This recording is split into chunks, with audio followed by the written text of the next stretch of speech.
यहाँ एक एक जॉब को लोग तरस रहे हैं और भाई साहब ने तो रिजाइन देकर ही आ गया। यानी कि CISF यानी SSC GD के अंतर्गत one of the best job मानी जाती है CISF।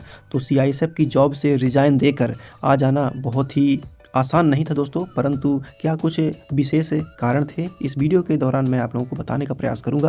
क्योंकि मेरे भाई ने जॉब से रिजाइन दिया है तो मुझे सब कुछ डिटेल से पता है, क्या प्रोसीजर हुई, क्या कुछ हुआ है ना। तो इसीलिए मैं आप लोगों को सब कुछ डिटेल में बताऊंगा। तो सबसे पहले मैं आप लोगों को बता देता हूँ भाई के बारे में, और सबसे पहले मैं आप लोगों को दिखा देता हूँ कि SSC GD का एग्ज़ाम कब हुआ था। 22 की भर्ती थी, परंतु एग्ज़ाम हुआ था 2023 में। इसके बाद इसका जो फाइनल रिजल्ट आया था 20 अगस्त 2023 को आया था। और ये देखिए दोस्तों, CISF यानी सेंट्रल इंडस्ट्रियल सिक्योरिटी फोर्स का ज्वाइनिंग लेटर कुछ इस प्रकार का मिला था ईमेल में। इसके बाद आप लोग देख पाएंगे ट्रेनिंग सेंटर का जो पता था RTC Bhilai, CISF RTC Bhilai, जो कि रायपुर छत्तीसगढ़ में स्थित है, वहाँ ट्रेनिंग के लिए मतलब कि अलॉट हुआ था। इसके बाद मैं आप लोगों को दिखा देता हूँ, ये देखिए दोस्तों, जो कि ट्रेनिंग में पहुँचने का जो कि अंतिम दिनांक था 15 अक्टूबर 2023 को हर हाल में जितने भी कैंडिडेट सेलेक्ट हुए थे SSC GD के अंतर्गत अलग अलग फोर्स में, यानी CISF, ITBP, SSB, BSF वगैरह, तो भाई ने CISF में सिलेक्शन प्राप्त किया था। तो 15 अक्टूबर 2023 तक हर हाल में ट्रेनिंग सेंटर पहुंचना अनिवार्य था। यदि एक दिन भी आपका जो कि गैप होता है, मतलब कि आगे होता है, 15 की जगह 16 या 17 को आप लोग ट्रेनिंग सेंटर में पहुँचते हो, तो वहाँ बाकायदे लात मार के भगा दिया जाता है। जी हाँ दोस्तों, बिल्कुल सही सुन रहे हो। इसलिए 15 अक्टूबर 2023 को ट्रेनिंग सेंटर में पहुँचना अनिवार्य था और अनिवार्य रूप से पहुंचना ही पड़ा। तो वहां पहुंचने के बाद इसकी ट्रेनिंग प्रारंभ हो गई। अब मैं आप लोगों को आगे की बात बताता हूं। SSC GD के अंतर्गत यानी CISF की ट्रेनिंग में जाने से पूर्व जनवरी 2023 में जो कि भर्ती आई थी MP पटवारी की, आपको सबको पता ही होगा। तो पटवारी का जो एग्ज़ाम हुआ था, एग्ज़ाम देने के बाद और रिजल्ट भी आ गया था। रिजल्ट में काफ़ी तामझाम हुआ था, आपको भी पता होगा। विशेष प्रकार की जाँच कमेटियाँ फिर बाद में गठित की गई। तो इस वजह से मतलब कि रिजल्ट आने के बाद भी मतलब लोगों को अपॉइंटमेंट नहीं मिला, नियुक्ति नहीं मिली और पुनः से जांच कमेटी बैठा दी गई। अब आप लोग देख पाएंगे जो कि 30 जून 2023 को MP पटवारी का भी फाइनल रिजल्ट आ चुका था। और इसके बाद इसमें काफ़ी ज़्यादा मिथ पाए गए थे, काफ़ी ज़्यादा मतलब धांधलेबाजी हुई थी ग्वालियर वगैरह में किसी महाविद्यालय में। तो जिस चलते इसमें जांच कमेटी का गठित किया गया और इसका रिपोर्ट आनी थी जुलाई अगस्त में, परंतु उसकी रिपोर्ट वगैरह कुछ नहीं आई थी। इसके बाद काफ़ी लंबे समय यानी काफ़ी महीनों के बाद, यानी कि भाई की वहाँ SSC GD के अंतर्गत CISF की ट्रेनिंग चल रही थी छत्तीसगढ़ में, और 3 से 4 महीने ट्रेनिंग भी कंप्लीट कर लिए। आपको पता होगा CISF की जो कि ट्रेनिंग होती है 11 महीने की होती है, बहुत ही लंबी समय की ट्रेनिंग होती है। और ट्रेनिंग के दौरान काफ़ी ज़्यादा छुट्टियों में काफ़ी ज़्यादा समस्याएं होती हैं, वो भी इस तरह की सिक्योरिटीज़ वाली जॉब में, यानी कि जिस प्रकार की आर्मी पुलिस वगैरह की जॉब में काफ़ी ज़्यादा छुट्टी की दिक्कतें होती हैं। छुट्टी वगैरह ट्रेनिंग में बिल्कुल ना के बराबर नहीं मिलती है ना। ब्लड रिलेशन में यदि कुछ हो गया, प्रॉब्लम हो गई, तब जाके मिलता है, वो भी ज़्यादा विशेष प्रकार के मेडिकल रिपोर्ट्स वगैरह सबमिट करने के बाद। तो मैं आप लोगों को बता देता हूँ, भाई की 4 महीने की ट्रेनिंग CISF में कंप्लीट हो चुकी थी। देन इसके बाद यहाँ फरवरी में प्राप्त जानकारी मैं आप लोगों को दिखा देता हूँ।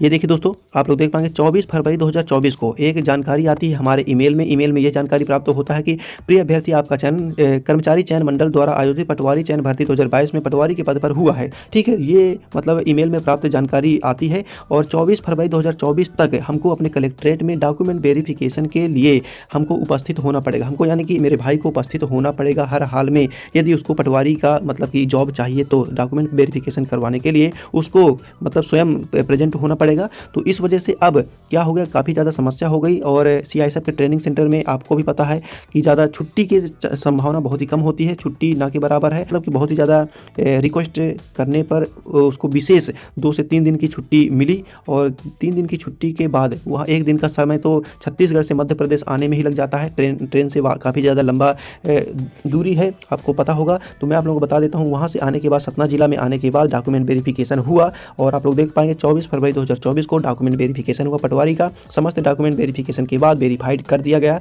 यानी कि ग्रीन मोहर लग चुकी थी कि आपका जो है तो पटवारी का डॉक्यूमेंट वेरिफिकेशन सक्सेसफुली सफलतापूर्वक सत्यापित हो चुका है। अब आप लोग सिर्फ नियुक्ति के लिए इंतजार रहिए। नियुक्ति के लिए अलग से एक तारीख निर्धारित की जाएगी और उसी दिन से आपका जो है तो ट्रेनिंग होना प्रारंभ हो जाएगा। तो आप लोगों को पता होगा कि 7 मार्च 2024 से पटवारियों की ट्रेनिंग प्रारंभ हो चुकी थी। इसके बाद दोस्तों मेरा भाई पुणे से वापस डॉक्यूमेंट वेरिफिकेशन करवाने के बाद CISF ट्रेनिंग सेंटर पहुंच गया और वहां रिजाइन की जितने भी प्रोसेस होता है उसको आगे मतलब प्रोसीड करने के लिए, जितने भी इस्तीफा देने की जितनी भी कार्यवाही होती है वो सब करने के लिए तैयार था। एक बात मुझे आप ही बताइए, किसका ये सपना नहीं होता कि अपने माँ बाप अपने परिवार के साथ रहकर यदि देश राज्य की सेवा करने का अवसर मिले तो उससे बेस्ट अपॉर्चुनिटी तो कुछ हो ही नहीं सकती। तो इसी तरह भाई का भी इसी प्रकार का एक अवसर मिल रहा था कि पटवारी की जॉब ऐसी जॉब होती है जिसको आप लोग अपने घर परिवार में रहकर भी अच्छे तरीके से कार्य कर सकते हो। अब मैं आप लोगों को बता देता हूँ वहाँ से रिजाइन का जो प्रोसेस है काफ़ी ज़्यादा डिले होता जा रहा था। 7 मार्च 2024 को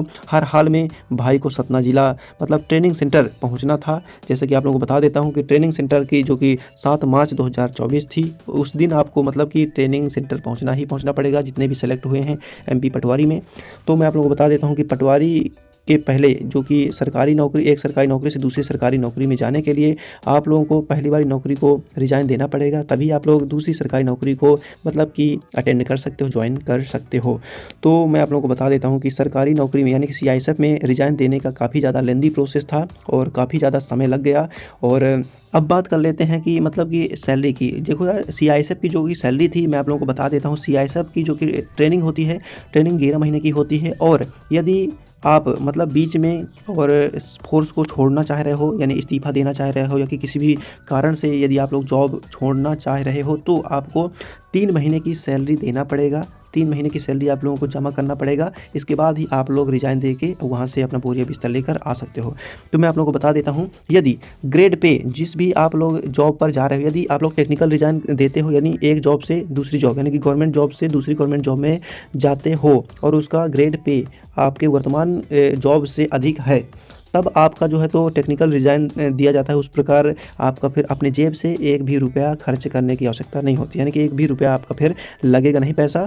और आपको बता देता हूँ कि CISF की जो बेसिक पेमेंट होती है, सैलरी होती है 21,700 रुपये होती है और इसका ग्रेड पे 2400 रुपये होता है और अन्य भत्ते तो अलग से मिलते हैं, परंतु ये मेन होता है रीजन। इसके बाद आप लोगों को बता देता हूँ मध्य प्रदेश पटवारी की जो बेसिक पेमेंट होती है, जो बेसिक सैलरी होती है 22,100 रुपये होती है। आप लोग देख पाएंगे जो कि बेसिक पे CISF की और पटवारी की अधिक है, पटवारी की अधिक है बेसिक पे CISF से। और ग्रेड पे भी देख सकते हो आप लोग 5,200 रुपये है MP पटवारी का, जो कि ग्रेड पे बहुत ही ज़बरदस्त होता है मतलब पटवारी का, क्योंकि दोस्तों ग्रेड पे ही एक ऐसा वो होता है मतलब रीजन होता है जिसके आधार पर आपका जो कि टेक्निकल रिजाइन मतलब कि अप्रूव होता है। टेक्निकल रिजाइन इसी बेस पर दिया जाता है कि आपका जो है तो वर्तमान जॉब का ग्रेड पे कितना है। जितना ज़्यादा अधिक आपका ग्रेड पे होगा वो आपके जो कि जॉब प्रोफाइल को दर्शाता है, यानी कि जॉब आपकी अच्छी है, स्टैंडर्ड लेवल की है। तो जिस प्रकार से आपका जो कि टेक्निकल रिजाइन अप्रूव हो गया और जो कि 1,20,000 एक 1.5 लाख रुपए जो लगता है सैलरी मतलब कि 2-3-4 महीने की सैलरी का पैसा कटता है, वो मतलब कि हमारे जेब से नहीं लगा है। टेक्निकल रिजाइन में ये प्लस पॉइंट हो गया। अदरवाइज यदि लोअर जॉब में जाते हो यानी कम सैलरी वाले किसी जॉब में यदि जाते हो आप, तो आपका टेक्निकल रिजाइन अप्रूव नहीं होता है। उस दरमियान आपको 1 से 1.5 लाख रुपए आपको वहाँ जुर्माने के तौर पर या कि कुछ भी समझ लीजिए वहाँ आपको भरना पड़ेगा। इसके बाद ही आपको वहाँ से रिजाइन देंगे। तो मैं आप लोगों को बता दिया। अब मैं थोड़ा सा ये भी बता देता हूँ कि हमारे जो भाई साहब हैं उनकी अभी वर्तमान तक की उपलब्धि क्या कुछ है, अभी मैं आप लोगों को दिखा देता हूँ।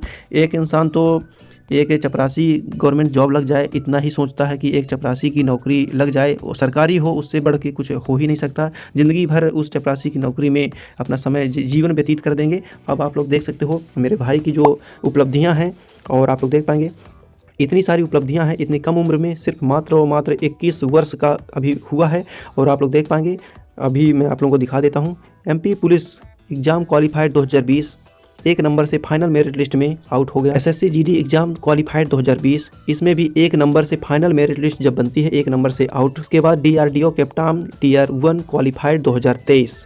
इसके बाद दोस्तों Tier 2 का जो एग्ज़ाम है बहुत दूर था, यानी कि बेंगलुरु में था, कर्नाटक बेंगलुरु में इसका Tier 2 का एग्ज़ाम था। और हम हैं सतना जिला से, मध्य प्रदेश के छोटे से एक ज़िला है सतना जिला, और यहाँ से बेंगलुरु तक जाने के लिए काफ़ी ज़्यादा पैसे रुपए खर्च होने थे। आर्थिक स्थिति ठीक ना होने की वजह से ये जो है तो दूसरा स्टेज का एग्ज़ाम देने के लिए अटेंड नहीं हो सका, क्योंकि दोस्तों उन दरमियान हमारे घर के हालात काफ़ी अच्छे नहीं थे, जिस वजह से हमको अपनी पढ़ाई लिखाई में कंप्रोमाइज़ करना पड़ा। इसके बाद आप लोग देख पाएंगे मध्य प्रदेश पटवारी 2023 Satna district OBC first merit qualified selected. आप लोग देख पाएंगे मध्य प्रदेश पटवारी 2023 की जो भर्ती आई थी, जिसके बारे में ये पूरा वीडियो डेडिकेटेड है। अब आप लोगों को मैं बता दिया। MP पटवारी सेलेक्टेड होने के बाद MP पटवारी ज्वाइन कर लिया और CISF को रिजाइन दे दिया। अब आप लोग देख पाएंगे एसएससी जीडी अगेन 2023 क्वालिफाइड, वर्तमान में पदस्थ सीआईएसएफ, जो कि मैं 2022 वाली भर्ती की बात कर रहा था और 2023 में ज्वाइनिंग हुआ था, तो इसको अब रिजाइन दे चुका है। अब इसको यहाँ एडिट करना पड़ेगा, वर्तमान अब सीआईएसएफ में नहीं, अब एक्स सीआईएसएफ माना जाएगा, अब वर्तमान एमपी पटवारी। अब दोस्तों विशेष एक और रीजन मैं आप लोगों को बता देता हूँ सीआईएसएफ का, जो कि बहुत ही गलत है। आप लोग देख पाएंगे SSC CGL tier 1 exam qualified 2023। CGL के बारे में आपको पता ही होगा, एसएससी के अंतर्गत one of the highest, one of the toughest exam होता है सीजीएल का। तो इसके बाद आप लोग देख पाएंगे सीजीएल का एग्जाम पहले ही प्रयास में टियर 1 क्वालिफाइड कर लेना बहुत ही बड़ी बात होती है। इसके बाद दोस्तों टियर 2 एग्ज़ाम के लिए सीआईएसएफ ट्रेनिंग सेंटर में भाई मौजूद था और वहाँ से ट्रेनिंग सेंटर से छुट्टी ना देने की वजह से बहुत ही मतलब निराशा हाथ आई और छुट्टी ना देने की वजह से उसका पेपर जो है तो रुक गया। और बहुत ही मतलब कि वहाँ के कर्मचारियों को जितनी गाली दे, जितने अधिकारी हैं उतना ही कम है। मतलब कि यार पर्सनली किसी के आप भविष्य के साथ खिलवाड़ करते हो, है ना। कोई इंसान जाना चाह रहा है, एनओसी देने के बाद भी जाना चाह रहा है, फिर भी उसको जाने नहीं दिया जा रहा है। मतलब कि सरासर किसी भी इंसान के भविष्य के साथ खिलवाड़ करते हैं। ये भी विशेष रीज़न रहा जो कि सीआईएसएफ से इस्तीफा देने का। और मैं आप लोगों को बता देता हूँ एसएससी सीएचएसएल टियर 1, जितने भी टियर 1 के एग्ज़ाम है ये पहले ही मतलब सीआईएसएफ ट्रेनिंग सेंटर जाने से पूर्व देकर गया था। इसके बाद टियर 2 के लिए वहाँ से किसी प्रकार की कोई एग्ज़ाम के लिए छुट्टी नहीं दी जा रही थी सीआईएसएफ ट्रेनिंग सेंटर में, जिस कारण से इन सभी पेपर उसके रुक गए। आप लोग देख पाएंगे SSC CPO sub inspector tier 1 exam qualified 2023, इसको भी सब कुछ पहले ही प्रयास में क्वालिफाइड करता गया, परंतु सेकंड पेपर के लिए छुट्टी नहीं दिया जा रहा था सीआईएसएफ के ट्रेनिंग सेंटर में। इसके बाद आप लोग देख पाएंगे एमपी पुलिस, जो कि अभी अभी रिजल्ट आया है, एमपी पुलिस अगेन 2023 वाला क्वालिफाइड कर लिया अच्छे तरीके से, आप लोग देख पाएंगे। इसके बाद एमपी जेल प्रहरी 2023 क्वालिफाइड है, ये भी अभी अभी रिजल्ट आया है। तो आप लोग देख पाएंगे इतनी ज़्यादा उपलब्धियां हासिल किया है इतने कम उम्र में। आप लोग देख पाएंगे ये है मेरे राइट साइड मेरा भाई बैठा हुआ है और आप लोग देख पाएंगे इन सभी से मैं बहुत ज़्यादा प्रभावित हूँ और बहुत ज़्यादा मोटिवेशन मिलता है। आप सभी को मैं यही आशा से बनाया हूँ इस वीडियो को कि आप सभी को मोटिवेशन मिले। छोटी छोटी हार से हार नहीं माना करते। अब आप लोग देख सकते हो 1-2 बार तो असफलता हासिल आई, क्योंकि एक नंबर से फाइनल मेरिट लिस्ट से आउट हो जाना किसी इंसान के लिए कितनी मतलब कि दुखद बात होती है, परंतु इस भाई ने हमारे हार नहीं मानी। अब आप लोग देख पाएंगे कंटिन्यू 10-10, 12-12 एग्जाम पहले ही प्रयास में मतलब कि क्वालिफाइड करता गया। अब आज एमपी पटवारी चयनित है और आज इतनी ऐसो आराम की नौकरी है एमपी पटवारी की, क्योंकि दोस्तों शब्दों से तो मैं कुछ बयां ही नहीं कर सकता कि मध्य प्रदेश पटवारी भर्ती इतनी आरामदायक नौकरी होती है। तो बस दोस्तों आप भी लगे रहिए और अच्छा खासा मुकाम आप भी हासिल करिएगा। देखिए दोस्तों, असफलता इंसान के जीवन का एक हिस्सा है। असफलताओं से घबराइए मत। ये देखिए क्या कमी रह गई है, उस कमी को पूरा करिए, अपना सर्वत्र लगा दीजिए। जीवन एक बार मिला है, इस जीवन में ऐसी नौकरी करिए कि मतलब कि लोगों को आपसे सीख मिले, है ना। और ऐसी नौकरी मत कीजिए कि बाद में आपको पछतावा हो, क्योंकि भाई ने भी मतलब सीआईएसएफ की नौकरी, देखो यार हमारे घर की आर्थिक स्थिति इतनी सही ना होने की वजह से सीआईएसएफ की नौकरी करना पड़ा था स्टार्टिंग में, और जब दूसरी नौकरी मिल गई, उससे अच्छी जॉब प्रोफाइल वाली नौकरी मिल गई, तो यार रिजाइन देना भी लाजमी है और देना भी चाहिए, क्योंकि इंसान का ग्रोथ तभी होगा जब एक स्विच करता जाएगा और तभी आपका मतलब प्रोग्रेस होगा। और बदलते रहना चाहिए। बिल्कुल बड़ा लक्ष्य है, बड़ा मेहनत करो, और भाई की भी बहुत बड़ी लक्ष्य है और उस लक्ष्य को बहुत जल्द प्राप्त करेगा। और आशा है आप सभी का आशीर्वाद, प्यार, सपोर्ट बना रहे। और बस आप लोग भी पढ़ाई लिखाई करिए, आगे माँ बाप का नाम रोशन कीजिए दोस्तों। और चलो आज के लिए बस इतना ही। थैंक्स फॉर वॉचिंग दोस्तों।